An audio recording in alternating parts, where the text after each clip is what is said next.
Good afternoon, everyone. My name is Mark Dirks, and on behalf of ACRL and Choice, I'd like to welcome you to today's program, Mission Driven Digital, Why University Presses Are Creating Their Own eBook Collections, which is sponsored by the MIT Press. Today's discussion is one in a series of sponsored webinars from ACRL and Choice that addresses new ideas, developments, and products of interest to the academic library community. Free to users, these structured 60-minute live presentations provide the opportunity for interactive discussions of important new issues and developments in academic librarianship by librarians, vendors, authors, and other interested stakeholders. Before we get started, I'd like to point out a few features of the webinar software. In the main area of the screen, you should be able to follow along with the presentation materials. Along the right-hand side, you may see a Q&A panel or a chat panel.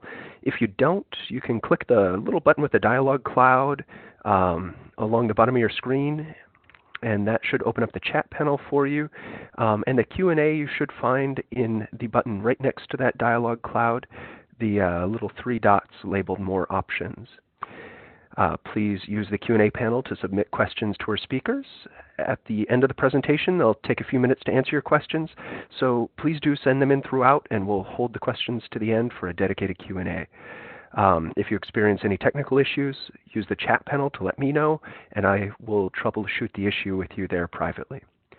Today, we're using the hashtag ACRL Choice webinars during the event, so if you have another screen handy, shout out to us. We're at choice_reviews on Twitter. Also note that we are recording today's program, and everyone who registered should receive a follow-up email with a link to the archived version. All right, and with that, we are just about ready to get started. I would just say that our speakers today are Jessica Lawrence Hurt, Institutional Sales Manager for the MIT Press, and Linnell White, Director of Sales and Marketing at the University of Michigan Press. So with that, we are ready to get started, and I'll pass the ball over to you, Jessica. Hello, thanks so much, Mark. I'm really happy to be here to talk a little bit about MIT Press's eBook platform, and it is so exciting that so many of you are interested in hearing about University Press eBooks. It's really affirming. So I'm the Institutional Sales Manager at MIT Press. I've been here about 4 years, and about 2 years ago, we started thinking about doing our own eBook platform. And I'm going to get into the reasons why and the process we went through, but first, just a little bit about MIT Press. We are fairly large, one of the largest presses in the U.S., about 100 employees between our Cambridge office and London offices. We're very young, one of the younger presses. We were established in 1962. And as you might guess, being affiliated with MIT, we are focused on science and technology, but we're not limited to that. And in fact, we have significant collections in art and architecture, digital humanities, information science, environmental science, and other humanity topics. At this point, we publish and distribute about 250 books a year and over 35 journals, and we started experimenting with OA in both monographs and journals in the late 90s, and that's an important part of our publishing program. Digital products weren't completely unknown to us. In addition to our journal program, we built Cognet, a leading digital cognitive sciences database in the early 2000s, and we've been administering that for almost 20 years now. So we did have contact with libraries and their end users in other platforms through both the journals and both Cognet. So about 2 years ago, when we started thinking about doing our own eBook platform, probably the number one reason was to retain control over our brand and content. Now, we're really fortunate, MIT is really fortunate that we have a brand known around the world, and when content's available through third parties, we lose a significant degree of controlling how the content is sold, presented, discounted, accessed, and followed through on. Often when working with larger companies that have dozens of publishers as clients, there's a lot of economies of scale which allow it to be successful, but it also can be kind of slow moving, or you can really lose that feedback loop that helps you develop new products. And our ability to experiment is curtailed too because we're out of that product loop feedback. And we want to experiment. Experimentation is built into MIT and MIT Press's DNA.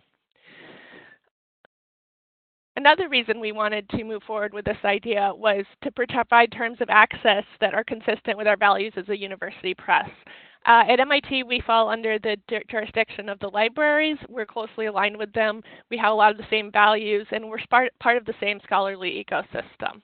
We wanted to set ourselves apart and remind libraries that we're actually part of their workflows as well. Another reason was to incentivize ourselves to digitize and preserve our own ebook content. After 55 years of publishing, we have a lot of backfile content, and we need to make decisions about how to move forward with that. There were more reasons. One reason being in sales and marketing, I was particularly excited about developing direct institutional relationships and being able to form relationships that would allow us to better develop our publishing program as a whole. I talked earlier about the feedback loop. Having that immediate direct feedback about something's working or not working is so invaluable, and we can start tailoring our assets and building new products that align ourselves better with how libraries collect today. It also facilitates a platform for us to put all of our assets, whether it's journals or books or reference material, down the road textbooks potentially, videos, other forms of media all in one place. It also allows us to do more with open access monographs. As I mentioned earlier, we've been doing those since the late 90s, but having them in discrete places on our website isn't allowing them to be discovered and enhanced as much as we could. And this allows a place for us to put all of our OA monographs and add KBART and MARC records to them for free. So once we decided we had a good rationale for doing this, we wanted to address some of the pain points that the end users were experiencing. And the number one pain point that I kept hearing about from librarians, and I'm so glad you told me this, was that there were so many places for libraries to access MIT Press content. It was leading to confusion, to double purchasing, and to collection gaps. One big problem was that aggregators often selected which content they wanted. So some of them would double select the same content, and others wouldn't select any of our content. So a library might think that they were getting all of MIT Press's content, when really they were getting a sub-selection of our front list that was hand-selected by the aggregator. They also might be double purchasing content because they were buying multiple platforms that had the same content in it. And there was some titles that weren't available in any of those aggregators, so they were hard to find and locate. I heard about this a lot, of how frustrating it is. It also led to inconsistent user experience. So an end user could be using MIT Press content, and depending on the platform it was coming through, there could be hard DRM, soft DRM, or no DRM. There could be unlimited users, or 5 users, or 3 users, or 1 user, and it could look completely different. This was frustrating as well. From an internal perspective, we weren't getting as much information about our end users because our communication was mediated through others. And I got back to earlier, we were talking about wanting to be flexible and wanting to customize and experiment and negotiate. We're not able to do that when we don't have that one-on-one contact. Finally, and perhaps most importantly, it's really important that we maintain and spread the education about university presses and how unique we are in this scholarly ecosystem. And we are different from a lot of other corporate publishers, and we want people to know that. So the process that we went by, once we committed to doing it, we were lucky enough to be involved pretty early on in the development of the Charlotte principles, and right off the bat we decided this is what we're going to adhere to. That includes no digital rights management whatsoever, so users can copy, paste, download the content. Unlimited simultaneous users, so there's never any issue about people trying to access content at the same time and not being able to. And we always have a perpetual rights option for all of our products. Once we committed to those things, and there are other Charlotte principles that we commit to as well, such as alumni access. We did some global market research. We did extensive one-on-one, up to hour-long interviews with over 50 librarians all over the world, asking about their experience with eBooks, with platforms, what they liked, what they didn't like, what they'd like to see done better. We took advantage of our relationship with MIT libraries and did some small focus groups on campus with local librarians to hear more about what they specifically liked. And then ultimately, we ended up partnering with a technology provider that we thought would be a real leader in technology and that other university presses use, so we can consolidate our needs. So jumping in a little bit just to show you a few slides about what the platform looks like, and you can check out the platform yourself. You won't be able to download content, but you can visit MIT Press Direct at any time and see what it looks like. This is the home page. As you can see, we have search front and center. The user expectation nowadays is of Google, and the Google interface gets people into content quickly and easily, so we want to provide that. We also have options up here to browse the content in case someone isn't sure what they're looking for, and here to have resources for librarians held separately.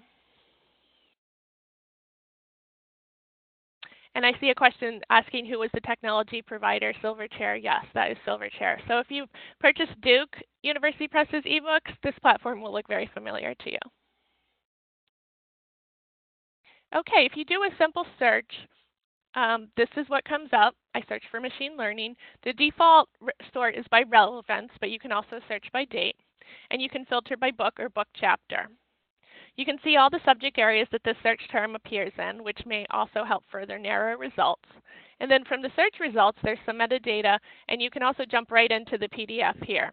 Or you can click on the book chapter or title to learn more.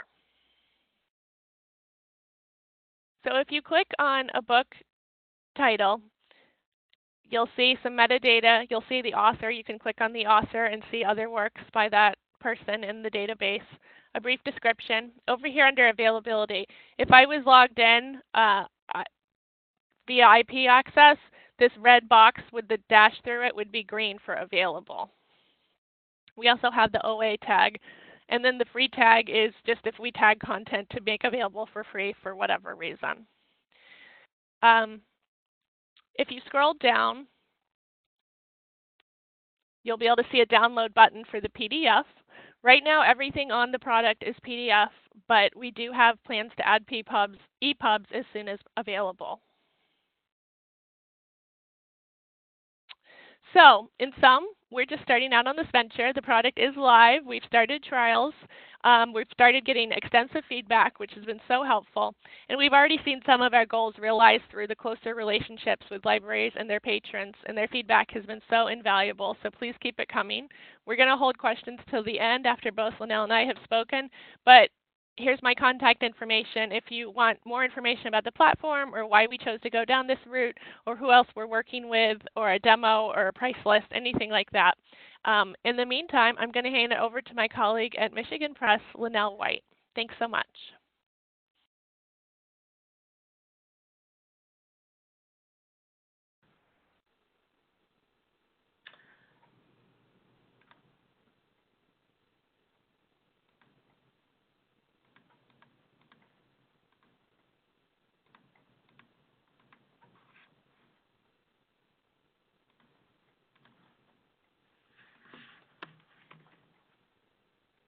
All right, thank you everybody for hanging in there with me while I get my slides up.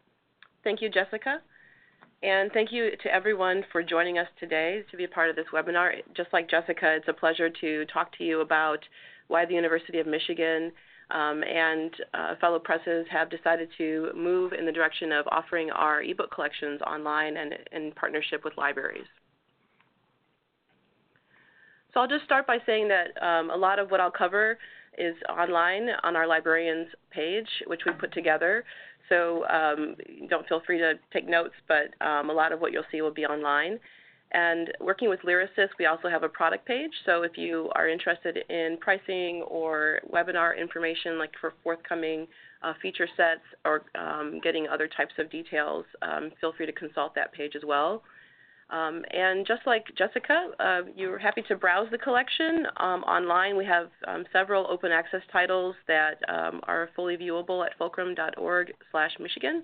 So if you're so inclined, you can explore more deeply there.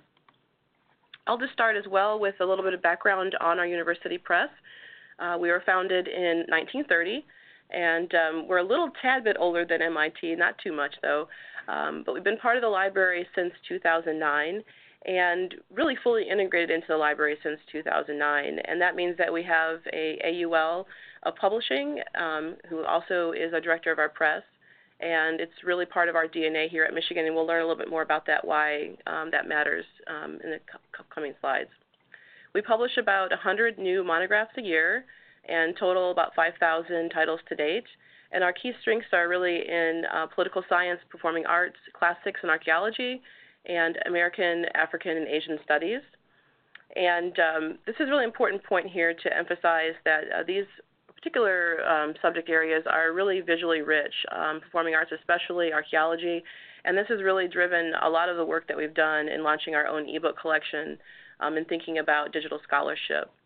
Also, we have an English language teaching division and a small trade list mainly about the U.S. Great Lakes region. And of course, we've also been committed to digital scholarship, including open access, for a fairly long time.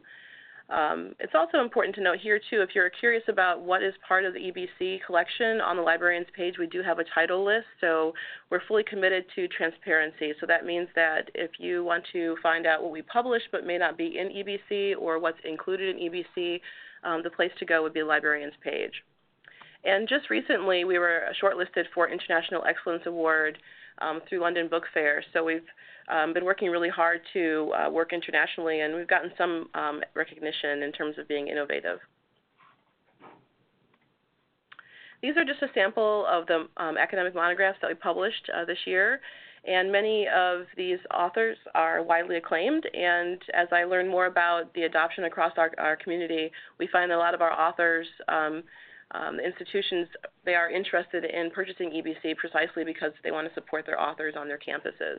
So many of the institutions here on the phone, you'll find that your authors are in the UMP EBC collection.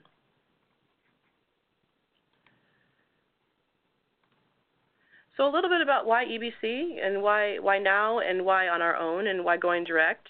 And as you know, this year MIT and UMP launched our own ebook collections, and that's really following Duke University. And you'll find a lot of the shared reasons that Jessica outlined, you'll find also in my presentation.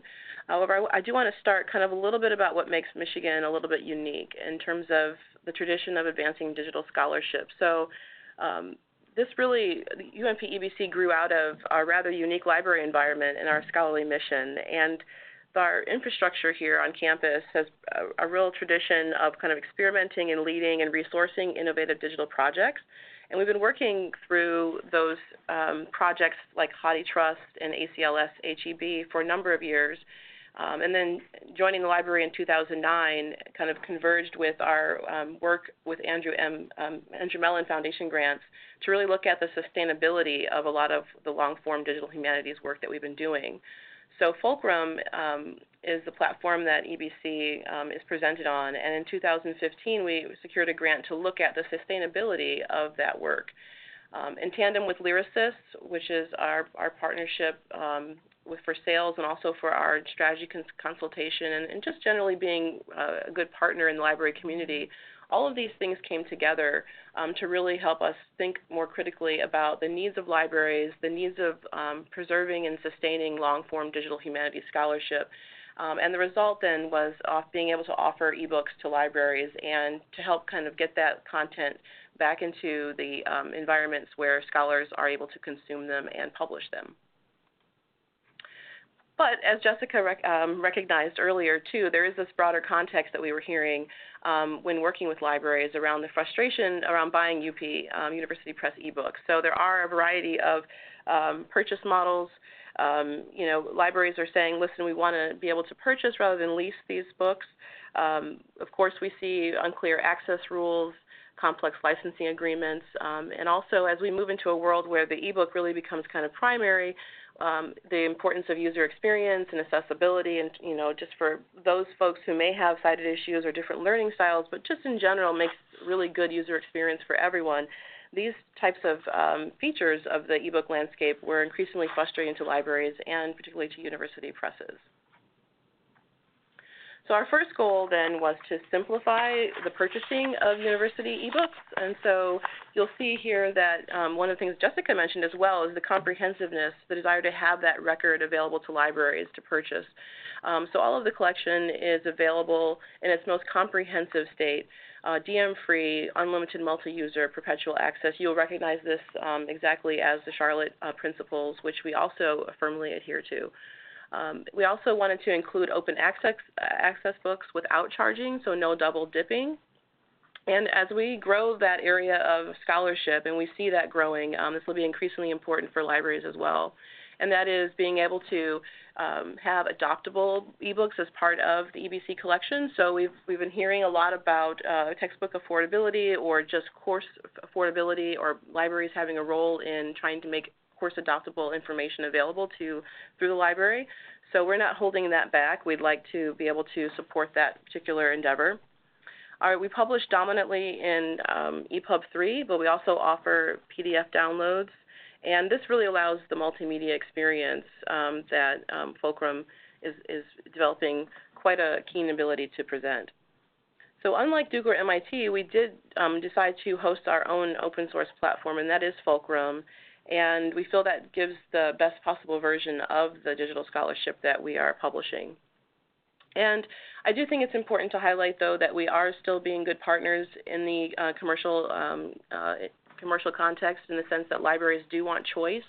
So we also saw a reasonable room to work with Muse and JSTOR, as well as other aggregators. Though we will be embargoing from Muse and JSTOR for 3 years, those titles will still be available single user only in ProQuest and EBSCO. And so for libraries that feel like that's a better choice, those choices are available. We do find, though, that when it comes to buying eBooks, perpetual access, that our books, our prices, and kind of the purchasing process, and just a simplification of licensing, is really the most affordable and the most library-friendly way to go. The other goal, which is a rather unique goal, and I talked about it a little bit earlier when I mentioned our heritage in terms of digital scholarship and infrastructure, is really around sustaining open source work. And Fulcrum is an open source platform built within the library with support from the Mellon Foundation. So we want to really let libraries know that when they do invest in EBC, UMP, EBC, it's just not about content and eBooks, but it's also about investing in a larger endeavor of a library as publisher. So beginning with the editorial process with the author, all the way through preservation in terms of our partnerships with Portico Clocks and Hadi Trust, and collaborating and partnering with Lyricist as a nonprofit organization through sales and licensing, and also increasingly as we look to solutions for readers like Simply E. So this is a holistic opportunity that we see is something that the University Press has a pretty important role in, and that is looking at the open source infrastructure for digital scholarship. It also means that we've been hearing from you all that shared values is becoming increasingly important. So it's just not about being commercially profitable and getting the product right per se, but also doing it in a shared way within the community and being accountable to the community. And this is something that Fulcrum really embodies in the design principles of accessibility. So you can fully view our VPAT online. Discoverability, free available marks and KBARTs, as well as partnering really closely with OCLC, ProQuest, and EBSCO.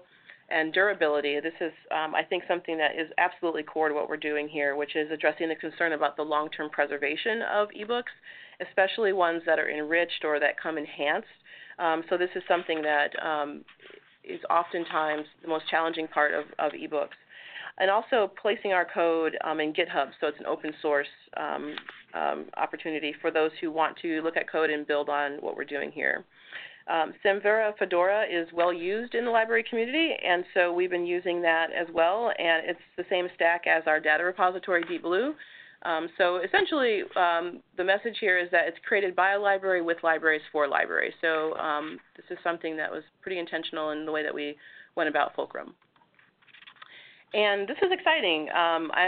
We've a pleasure to work with all of the libraries we've come across just since launching in January, but we have about 20 libraries that are initial adopters of EBC, and some of these folks here are on the screen. So just really, it's been a terrific reception since launch, and we're looking forward to continuing onward. And I'll just say our final goal was to support authors, of course. So a lot of what university presses do is work closely with authors, and going back to some of the things that we've been seeing in terms of the types of multimedia that authors are increasingly publishing, it's really an opportunity then to have an open source platform that can experiment with these forms of books. And so 2 books here are on the screen. The first one is really essentially a podcast that's been kind of put together to make a book. So it's something very unique. You can listen to each individual track with transcript and audio. And also the second book by Ann Geer is a compilation of looking at writers and their development over time, and it's got a really rich data set layer, so 300-some data sets and data materials that are connected to the book that you can then interact with on Fulcrum. So essentially, we want to be able to provide a way for authors to do this, and we want to make it discoverable through libraries. So that was also an aim of ours. So I'm going to move pretty quickly through these next few slides. And again, you can find our information on our website through the librarians page on the press website, as well as on Lyrasis. But I want to make sure just to kind of hit them a little bit so that you have a sense of what EBC looks and feels like. So in terms of the actual purchase model, it's a single license, which is really nice. It's negotiated through Lyrasis. So if you work with Lyrasis, that's great. If you don't, it's fine too. But you'll find that very simplified. 2019 collection, at least 80 books are guaranteed, and we're working really hard to ensure that we have that guarantee in place. The complete backlist collections are available for purchase as well. So just like many other presses like Duke, we're looking at different annual collections as a backlist offering. And then when you buy the front list collection, you're able to then get term access to the backlist and the archive. So that's really a rich repository of university press books. So that's something that libraries will be able to, as you get to know our collection and our books, you'll be able to decide which backlist years you really enjoy most, or which getting some adoptable in your classrooms, or what have you, and actually make a purchasing decision on the backlist. We offer tiered pricing using Carnegie classification and CKRN bands, which is nice. And we've committed to a predictable 3% increase a year. So this is all meant to basically create a package where libraries can know what to expect from the University of Michigan in terms of what our books are included, and also what is forthcoming, and also what kind of price increases they can expect, something that I think has been a point of frustration for libraries with university press titles. This is an example of the pricing table, very transparent. You are able to go online and actually see this. And if you are interested in pricing special offers, these are also transparently online. You can inquire with Lyrasis if you'd like. And I just wanted to quickly hit the top quick features of UMP. So our goal is really to be library friendly, and also look at the eBook as a form of digital scholarship and provide an enriched experience. So for library friendly, we're focusing in on making sure that these are unlimited multiple users, DRM free, perpetual access and archival rights, they're counter compliant, altmetrics and citations data is available for every ebook, and free KBART and MARC records. And something really I think that you're going to increasingly be hearing perhaps in certain contexts is the desire for scholars to really be able to share content and books that is a scholarly activity. So something that we're going to be supporting is the ability to share a link to an ebook and read access for 28 days. We feel like this is something that libraries can experiment with in terms of ILL. Certainly scholars will want to do that as well for scholarly sharing and research purposes. And in terms of the eBooks, fully providing that abstract interaction with the table of contents is really important. Having a DOI for all of the books to properly do citations and also analytics.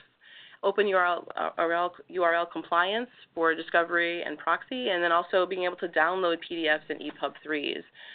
And if users are in the platform and they feel that they want to buy a book, there's an option to buy the print as well. And then in terms of the enriched experience, this is an EPUB 3 reader, so there's reflowable text. It's optimized for mobile, fully accessible, and also for monographs that do have embedded audio or video or other types of assets, those are also displayed next to the ebook, as well as in some cases embedded in the ebook and are fully downloadable and explorable. So I'm just going to quickly go through and just show you visuals of those things. Just at the top level, this is the home page. We've got ability to look at the ebook record here, and you can see the abstract and the rich metadata, and also the alt metrics and citations being provided, and the DOI. Again, being able to access this in a clean way is really important, right? So users downloading and reading the book, as well as buying the book. And the Fulcrum e-reader in particular is really important that this is mobile-friendly, reflowable design. We find that folks are often consulting these books on their mobile devices, or at least reading books on their mobile devices. And accessibility features are really important, and it's kind of part of the DNA of Fulcrum, so that means for both the platform and the content. So readers with disabilities that affect reading will find this very, very friendly. It's easy to access the multimedia, so on these tabs up here, you'll be able to drop and search within the text, also cite the work, and gain access to those embedded audio and video components, just as displayed here as a video. And of course, the Scholar link is also on that page. And just the thing about multimedia, it's really cool, I think, that we've been able to also offer transcripts. So I was just listening to podcasts the other day ago on Fulcrum, and it was just really phenomenal to be able to listen and actually follow through text with captions, and also get right next to that copyright status, preservation information, and usage stats. So really important pieces of metadata that, especially with multimedia, need to be available. And if you'd like, you can share via communities and scholarly environments.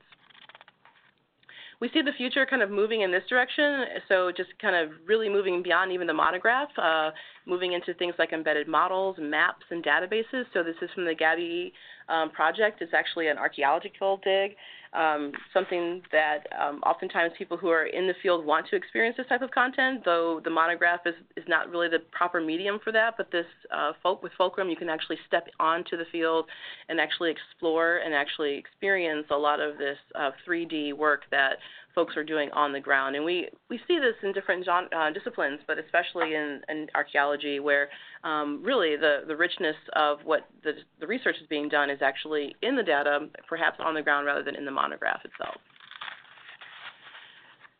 And again, just to cover off the last pieces here, supporting discoverability is really important. So if you are a library that has Onyx feeds or uses KBART, and obviously you're using MARC records, we have discovery relationships in place, and there's again, individual assets are discoverable and citable, so fully accessible and discoverable online, and measuring impact as well with alt metrics and dimensions.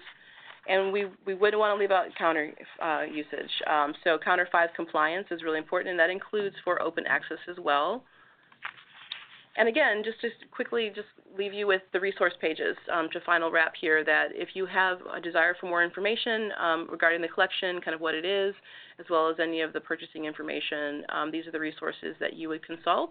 And of course, we're people, and you can always reach out to us directly. Teddy Gray is our member representative at Lyrasis, and myself, Linnell White, and Emma is our community manager for Fulcrum. So if you have any questions, let us know.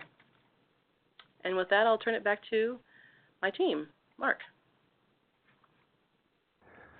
Excellent. All right.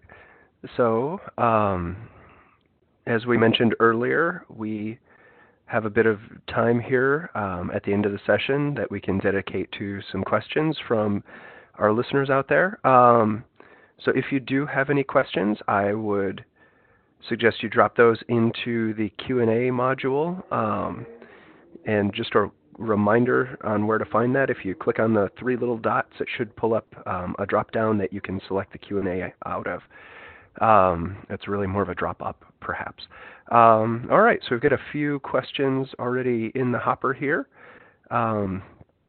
Let's jump right into those. So I believe this came through, Jessica, during your presentation from David, where David asks, one question: will your books still be ending up in aggregator collections like eBook Central or EBSCO Academic, or will they need to be purchased directly? Yeah, so virtually all of our books are available, with some exceptions, through EBSCO and ProQuest as for single title purchase sales. those are the two main aggregators that we're still working with for single purchase sales. You will find the Access and DRM is more in line with those platforms and what their recommendations are, as well as pricing. Obviously, a single title is going to be more purchased individually than purchased in a bulk, but we are still continuing to work with those two aggregators. We're also continuing to work with IEEE.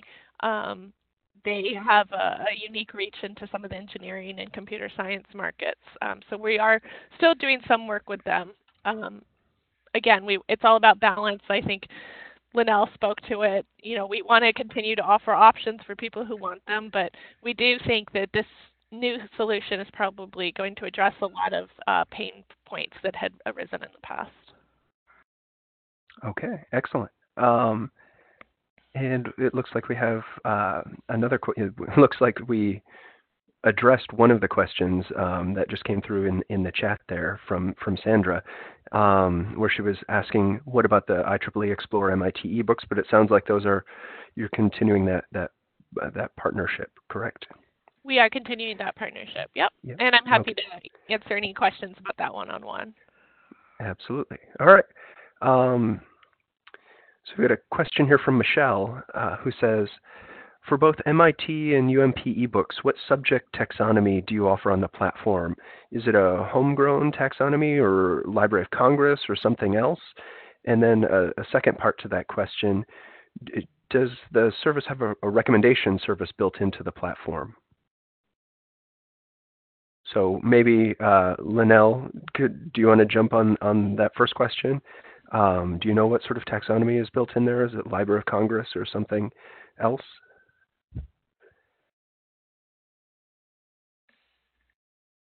Oh, I think you might be muted, Linnell. Yep, I had pulled the classic unmute button. We wouldn't get through a webinar without that one, right? Thank you very much. Yes, so we have a combination of locally applied subject headings as well as BISAC headings. And also, too, as we expand metadata and full text capabilities, you'll be able to search that way as well. Okay, great. The second question, I don't recall what the second question. Yeah, the second one, to reiterate it, is there a recommendation service built into the platform? So something like, if you like this, you may like that? Not currently. Not right now. Okay. Great feedback. And I'm sorry, what was that?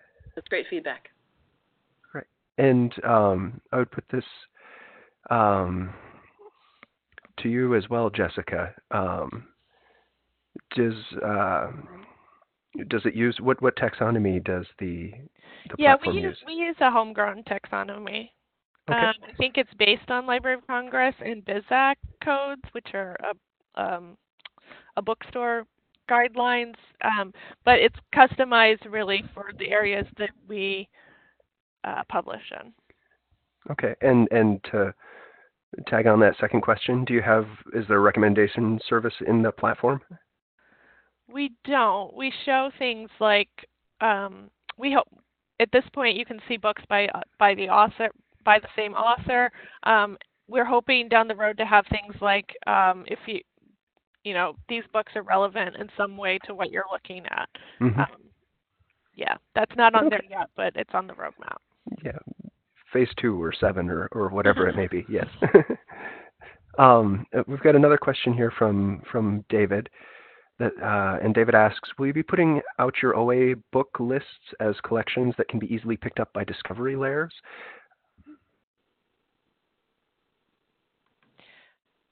We are in the process. This is Jessica at MIT. We're in the process of working out finalizing our agreements with all the leading discovery services, and so all of our information, including our OA titles, will be fed through that.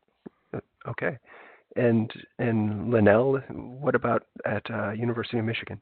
Exactly. So all of the MARC records for our titles that are in UMP EBC are available on our website to download, and that includes open access, so you can start there with MARC. And we also have agreements in place with discovery layers, but with the caveat that we've discovered that a lot of discovery layers are not always really interested in open access titles. So there always is somewhat of a way that these discovery layers may kind of, in their own way, preference content. So we've done our publisher's best practice in terms of providing the relationships and the agreements and actually sending the Onyx feeds and the KBART files, and the MARC records are available. So if anything, it's a kind of an incentive to push your discovery layers to actually pick up those open access titles. Excellent. Good to know. We've got a question here from Susan, who says for both University of Michigan and MIT, maybe we'll stick with you, Linnell, for this one. Do you know what percentage of your authors are drawn from the faculty at the University of Michigan? That's a really good question. So around 5% of our authors are from the University of Michigan. And it's interesting because as scholarship kind of shifts and changes, you'll find that oftentimes we have these kind of cross-institutional collaborations that we're seeing, especially with the digital humanities and especially in areas like performing arts and genres where there's lots of different practice areas coming together, a lot of intersectionality. So around 5% for University of Michigan press-based Michigan authors specifically, though. Okay, great. And the same question for you, Jennifer. Do you know the percentage of folks who are authors from MIT? It's under 10%. Okay. But we also distribute the School of Architecture and Planning, and we have a series of books with MIT Sloan. So we have those cross-organization partnerships, but it's under 10% of authors that are published. Okay. Interesting to know. We've got a question here from Ruth, and Ruth asks, is MIT working with JSTOR? JSTOR has a number of our backlist titles. They don't have any front lists, so. Okay. And we have a question from Galadriel, who asks, do either of you have any data or information as to whether it's easier to access eBooks, whether or if, rather, it's easier access to eBooks correlates with an increase in purchase of print copies? So that may not be clear. So if more folks are accessing the ebook version, does that correlate to more print sales? I believe is what the question is getting at. Yeah, I don't have any hard data. I have anecdotal and experiential data. And that is that, at least in several cases I can think of in the last years, when authors have been developing a book online, and then we published a book, and we kept the OA option available, but we also published it, and we saw really good sales in at least a couple examples. And I think part of it was the subject matter and the authors, but it was also, I think, part that they kind of generated a community and a user base of people interested in the work while they were writing it. And then when the book was finally published, and especially one book I'm thinking in particular is 800 pages. So there's some things to be said for having that in a hardcover format versus an OA. So I don't have any hard data. I'd be certainly very interested to see that. But there's some anecdotal evidence that certainly suggests that OA can act as a discovery tool. Very interesting. And do you have any perspective on that, Linnell? Not so much. I think it's a little bit early to tell, really, and I think that's one of the kind of the sub-aims of working on Fulcrum is to be able to kind of see what evolves there in terms of use and kind of case studies around digital scholarship and what it provides. So, traditionally it's been really hard for us, as a publisher to match up what's going on these channels, print and digital, just because we've got so many intermediaries in the mix. So I think we're just at the beginning stages of seeing kind of what that tells us. Yeah, absolutely. Very interesting.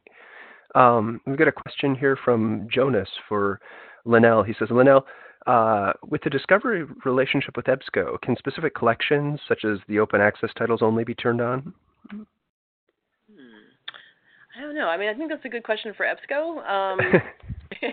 I would imagine. Fair enough. I don't really have any specific details around EBSCO open access versus, say, a ProQuest open access, but I can take that as a note, and we can actually get particular years turned on But in terms of open access specifically, just trying to think here, we'll have to maybe perhaps investigate that, but I'm not quite sure. So, and we know, we kind of, again, going back to what I said earlier, we just know that sometimes certain vendors aren't really keen on open access, so it really depends on kind of what their implementation of it would be. Sure. We have a question here from Sarah who asks, when we adopt a new publisher platform, we often negotiate for complimentary access on the publisher platform for eBooks we've previously purchased through aggregators. Could you please speak to whether that sort of arrangement will be possible with MIT and University of Michigan Press? So do you have a perspective on that, Jessica? I do, yeah. So our purchasing model is a little unique in that if you buy the front list, so the 2019 front list, which we're guaranteeing 150 books, you will have term access to our backlist. So in that case, you know, you're not actually paying for the backlist, but you have access to it. So if you've paid for content in the past that may have DRM restrictions that aren't really that user-friendly, you'll still have access to the same content, but in a better format. We do offer our backlist, so you can purchase backlist years for the last 3 years, and you can also purchase archive in their packages. There's pre-2005, 2006, 2011, 2012, and up. So there's a couple different archive packages that you can buy, and I would certainly be willing to negotiate on pricing if a significant portion of those titles had already been purchased. Excellent. And Linnell, what about at the University of Michigan? Yeah, it's a good question. So we have the term access with the purchase of the front list. So in that respect, libraries will have access to the best form of eBook, EPUB 3s and PDFs of backlist titles. And I think this is an area we would like to explore a little bit in terms of how we can best be a partner to libraries who have been really committed to the scholarship that we publish, but also be very transparent in the way that we go about kind of deciding that. So I think that's a really good takeaway and, yeah, opportunity there.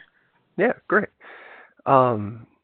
We've got a question here from Lori who asks sort of generally, what challenges did you find in removing titles from aggregators and setting them up in your own platform? Do you want to, can you speak to that, Linnell?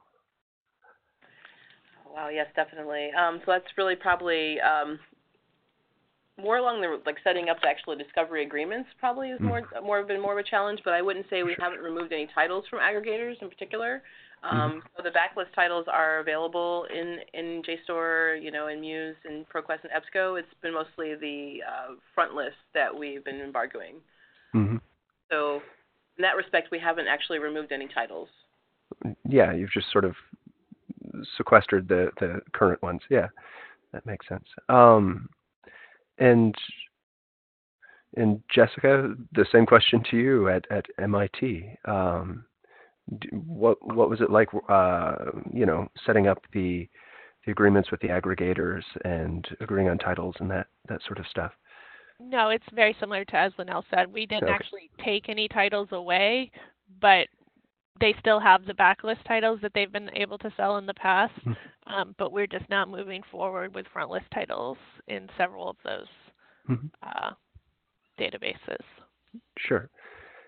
And we've got another question here from Timothy, who asks, how can university presses start to stitch together through interoperability, shared infrastructure governance, a more cohesive world of university press content?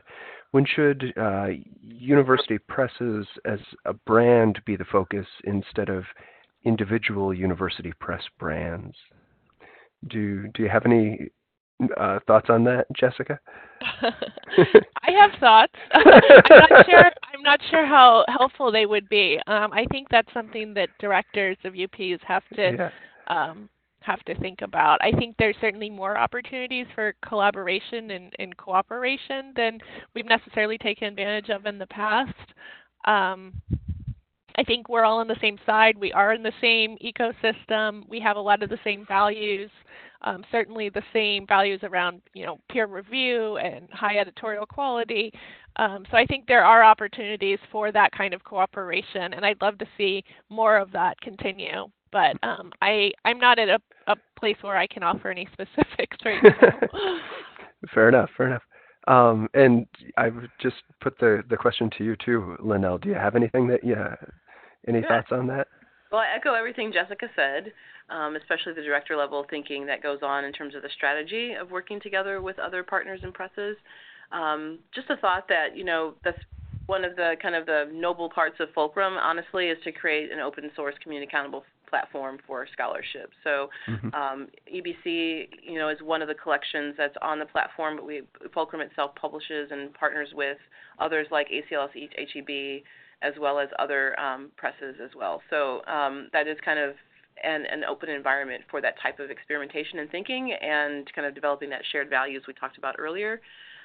Maybe specifically, and to that point, specifically back to when the library does purchase EBC, those monies do go into that kind of infrastructure and support for those types of tools like Hypothesis and so on. And we're primarily really interested in interoperability in terms of looking at those types of tools. So Editoria at UC Press and others. So if you're interested in that type of work, that slide that I had up about the ecosystem would be a great place to start. And just following good metadata standards, being a good partner that way as well is really important in producing standardized kind of tools and ways that people can communicate and share information. And also, I think part of it too is working again with Lyrasis. Like Lyrasis is a good partner in terms of working with libraries and what they're seeing across all of the libraries they work with, and also museums and other types of kind of specialist institutions. So those are the ways that we are trying to kind of plug into this idea of kind of cooperation.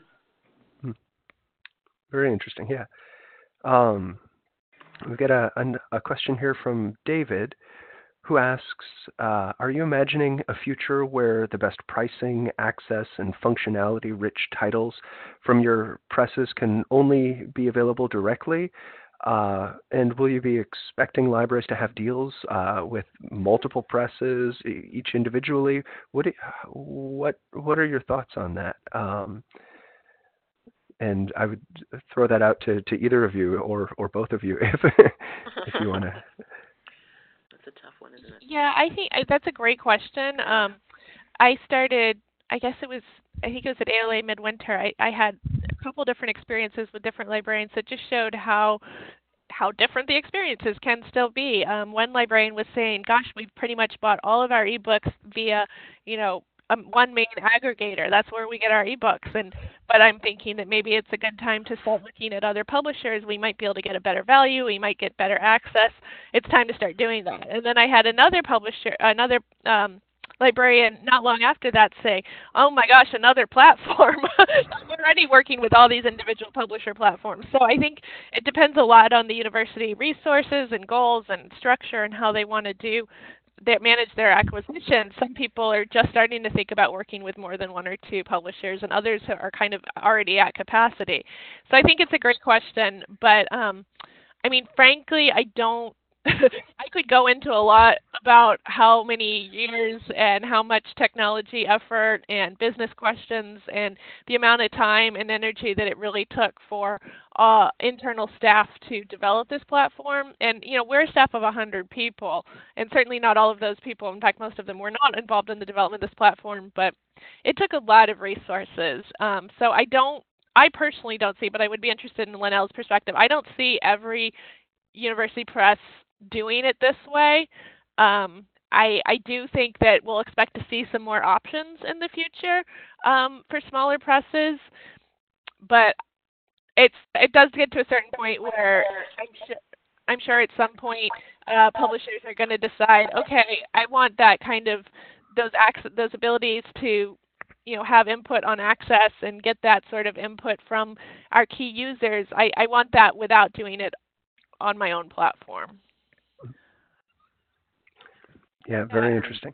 And I agree too. I think that there's some there's some experimenting and some experimental nature about this in terms of, I was at ERNL and talking to libraries as well, and they were saying things like, well, we're doing EBA, DDA, and there's different experimentation with different models. Some are really, holding down on the firm access. Some are, willing to look at, subscription even.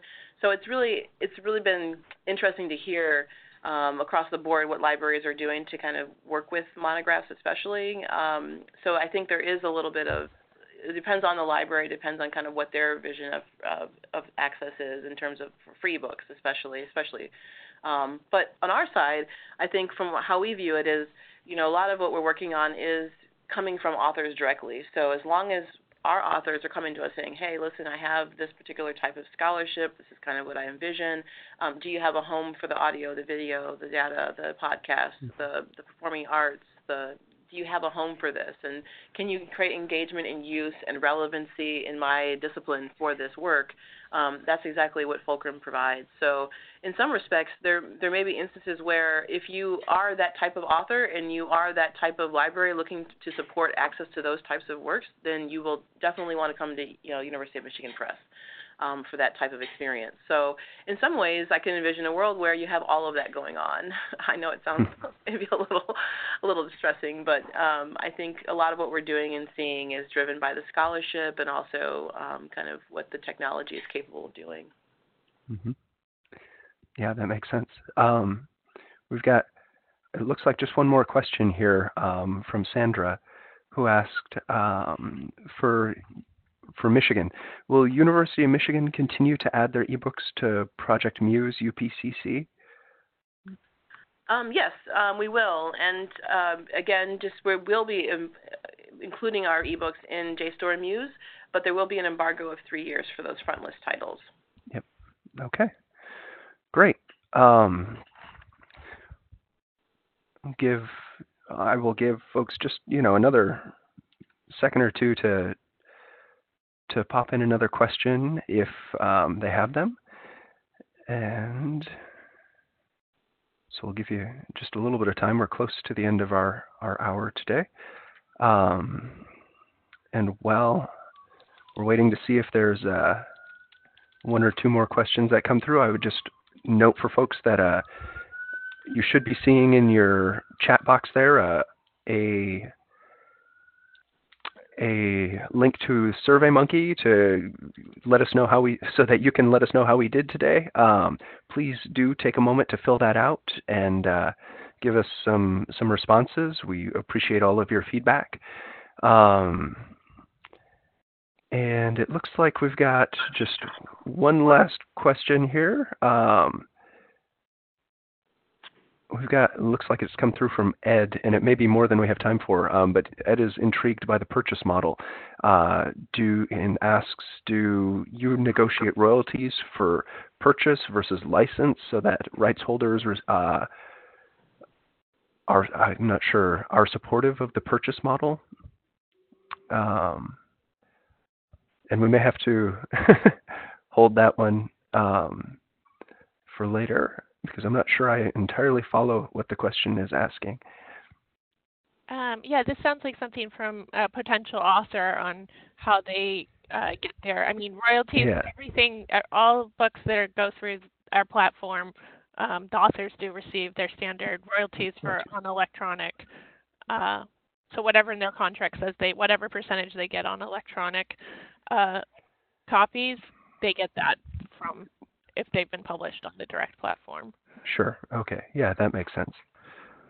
Yep. Great. And that's exactly the case with Michigan as well. Our authors will get their usual royalties.